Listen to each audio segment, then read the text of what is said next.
you see what I see?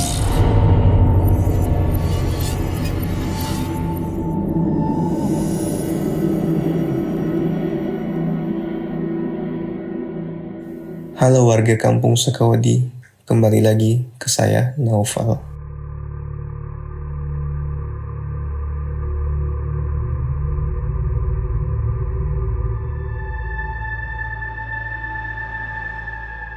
Di sini saya akan bercerita mengenai rumah masa kecil saya yang horor.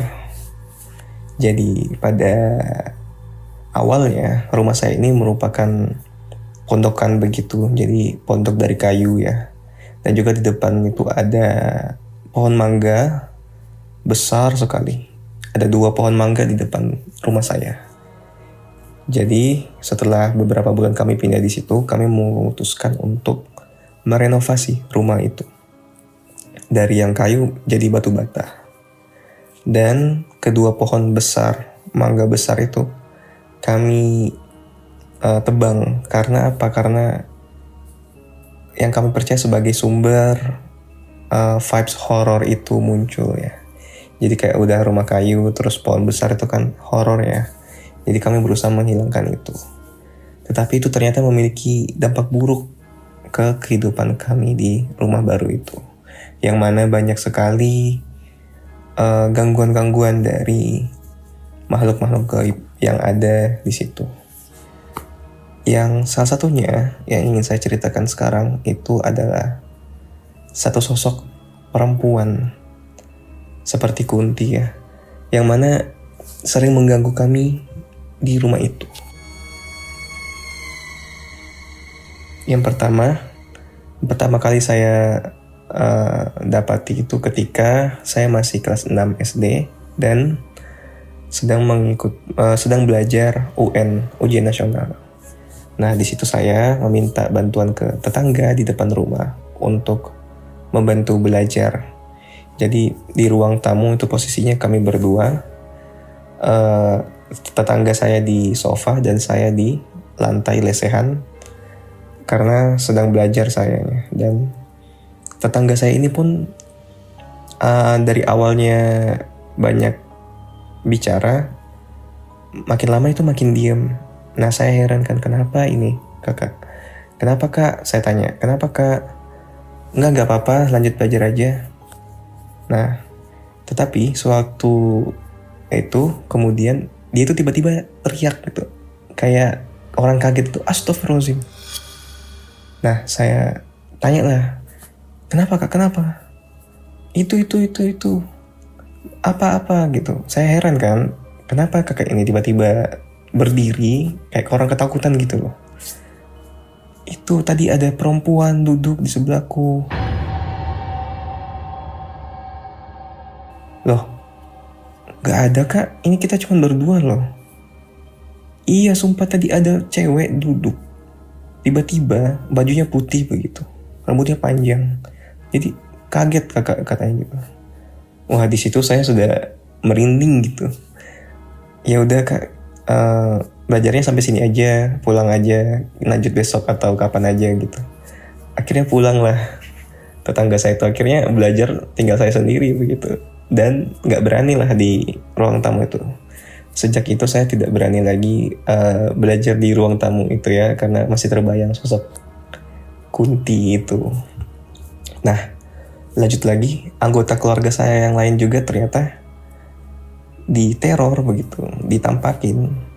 Seperti mama saya kan sering siram-siram bunga di halaman ya.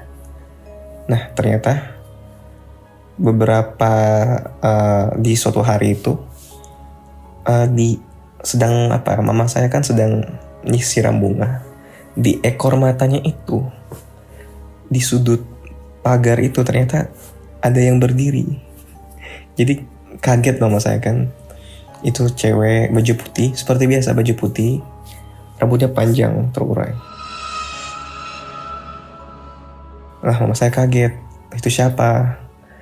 Pas kembali ke sana udah nggak ada begitu. Nah, itu salah satunya. Juga kemudian ketika saya dan kakak perempuan saya kan sudah pernah saya ceritakan ya, bisa melihat hal-hal gaib mistis begitu. Jadi ya kami sedang berfoto-foto setelah Idul Fitri ya. Jadi lagi Idul Fitri, kita foto-foto di sebelah rumah. Nah, kebetulan kamar rumah saya itu ada 3. Nah, di kamar kedua ini itu ada jendela menghadap ke sebelah rumah. Nah, kami foto-foto di situ, foto-foto, cekrek-cekrek, pakai kamera DSLR waktu itu, Canon. Tiba-tiba ketika kami ketawa-ketawa, ada yang ikut ketawa. Di belakang kami di jendela itu ada yang ketawa, cewek. Jelas banget, kayak bagaimana ketawanya? Seperti hihihi gitu. Hihi. Dia ketawanya nggak panjang, tapi pendek, cuman hihi gitu. Sontak saya dan kakak saya ini mutar balik badan dong ngeliatin. Itu siapa? Saya tanya, kakak denger nggak sih cewek ketawa? Iya.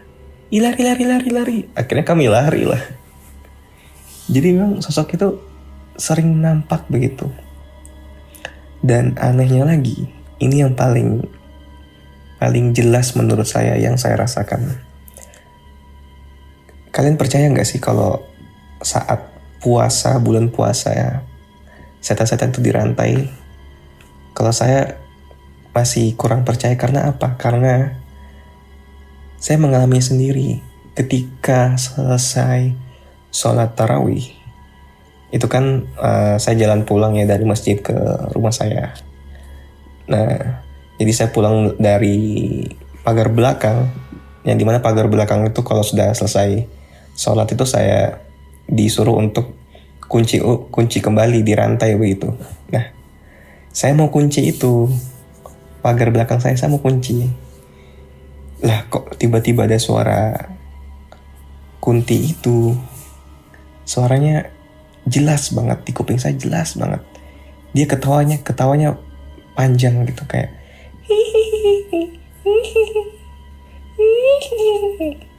wah, saya kaget lah, takut saya. Itu suara siapa begitu. Akhirnya pagar yang saya mau tutup saya buka kan. Saya kira ada orang iseng di depan pagar ini. Gak ada, orang-orang tuh jauh, udah jalan jauh, dan depan rumah itu kosong. Ada rumah-rumah orang, tapi orang itu udah di dalam rumah masing-masing. Nah, fun fact-nya, sehari sebelum itu ada tetangga saya yang meninggal pas di belakang rumah itu, dan di mana rumahnya itu punya pohon rambutan yang besar banget. Nah, suaranya itu yang saya dengar itu berasal dari pohon rambutan itu di depan pagar saya. Kayak saya heran kan, ini suaranya jelas, tapi kok gak ada sosoknya. Jadi meskipun saya didengarin suara kuntilanak itu, tapi tidak ada sosok yang saya lihat. Baik di pohon itu maupun di kanan kiri saya, belakang, tidak ada saya lihat. Akhirnya saya takut, saya tutup pagar, saya panggil mama saya kan, mama. Itu mah ada ini suara setan, saya bilang gitu. Mama saya nggak percaya. Kamu ini takut-takutan aja, mana ada, katanya gitu. Akhirnya saya bawalah mama saya. Nah, ketika mama saya dan saya sudah sampai di pagar belakang itu yang belum saya kunci, lucunya suara itu masih ada.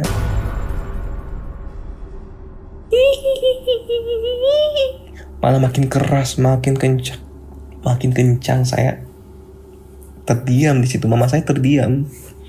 Mama saya tuh dengar juga, tapi pura-pura kuat aja, kayak udah cepat masuk aja, mama kunci sini. Akhirnya kita kunci terus masuk. Itu suara masih ada. Saya heran dari mana nggak tahu. Itu yang paling jelas di telinga saya waktu itu. Sebenarnya masih banyak lagi mengenai Mbak Kunti itu ya, kalau saya bilang ya. Dimana kakak saya juga sering diganggu, kakak saya yang pertama ini, yang cewek. Dia pernah tidur di kamarnya. Itu seakan-akan ditindih sama sosok Kunti itu. Jadi gak bisa gerak kakak saya waktu itu, dan dia juga teriak-teriak kan. Tetapi Kuntinya itu seremnya gini, dia naik di atas perut kakak saya dan juga dia pegang wajahnya.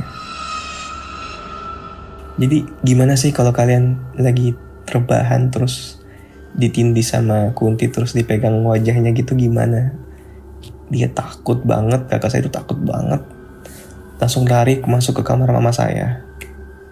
Itu serem banget sih kalau bisa saya bilangnya. Coba saja kalian bayangkan. Jadi sebenarnya masih banyak setan-setan lain di rumah kecil saya itu, masa kecil saya, tetapi salah satu yang paling menonjolkan diri ini si Kunti ini. Oh iya, dan terakhir, tadi kan saya cerita mengenai tetangga saya yang bisa melihat kan, yang menemani saya belajar. Nah, pernah di suatu hari, karena banyaknya gangguan setan di rumah saya, ini mama saya memanggil Pak Kiai. Nah, Pak Kiai ini dapat dari mana infonya? Dapat dari orang-orang sekitar yang katanya, oh ini orang pintar, Pak Kiai bisa menghilangkan hal-hal seperti itu. Akhirnya mama saya percaya dan mengundang Pak Kiai itu masuk ke rumah saya untuk membersihkan hal-hal goib itu. Tetapi plot twistnya, ketika Pak Kiai itu mau pamitan, mama saya mengantar juga Pak Kiai itu ke tetangga saya yang di seberang itu, karena mama saya kan pikir bahwa tetangga saya itu juga perlu diobati, perlu diruqyah atau perlu didoakan apalah begitu. Nah, ketika Pak Kiainya datang ke sana, tetangga saya ini anehnya dia ngelihat Pak Kiai itu kayak melihat musuh gitu, kayak apa ya, tatapan negatif gitu loh, dan takut. Nah, Pak Kiai tanya, kenapa kok takut gitu? Dia bilang gak apa-apa. Tetapi pas Pak Kiai itu akhirnya pulang, si tetangga saya ini cerita bahwa ketika Pak Kiai itu datang, tahu gak apa yang di sebelahnya dia? Sosok apa? Sosok Kunti, tapi Kuntinya itu rambutnya putih, bajunya warna merah, mukanya hancur banget. Serem gak tuh? Jadi dia yang mau ketakutan dia tahan. Tetangga saya itu tahan. Akhirnya bilangnya pas ke kami aja, keluarga kami aja. Terus katanya ketika Pak Kiai itu pulang, di rumah saya itu banyak sekali putih-putih, cahaya putih.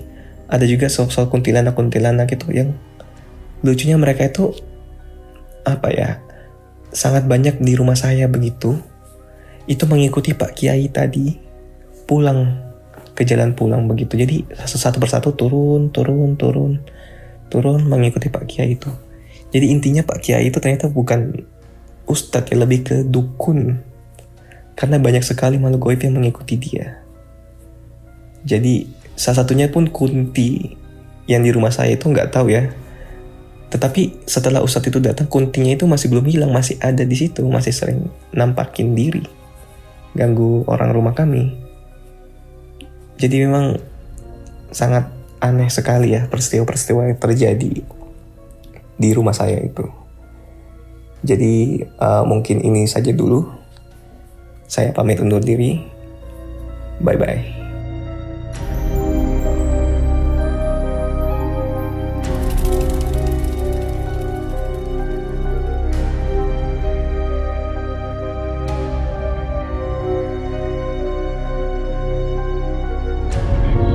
Jangan lupa klik like, share, dan subscribe, lalu nyalakan lonceng notifikasimu agar tidak pernah ketinggalan semua cerita horor dari Do You See What I See. Kamu juga punya pengalaman horor? Kirim ke podcast.ceritahoror@gmail.com podcast.ceritahoror@gmail.com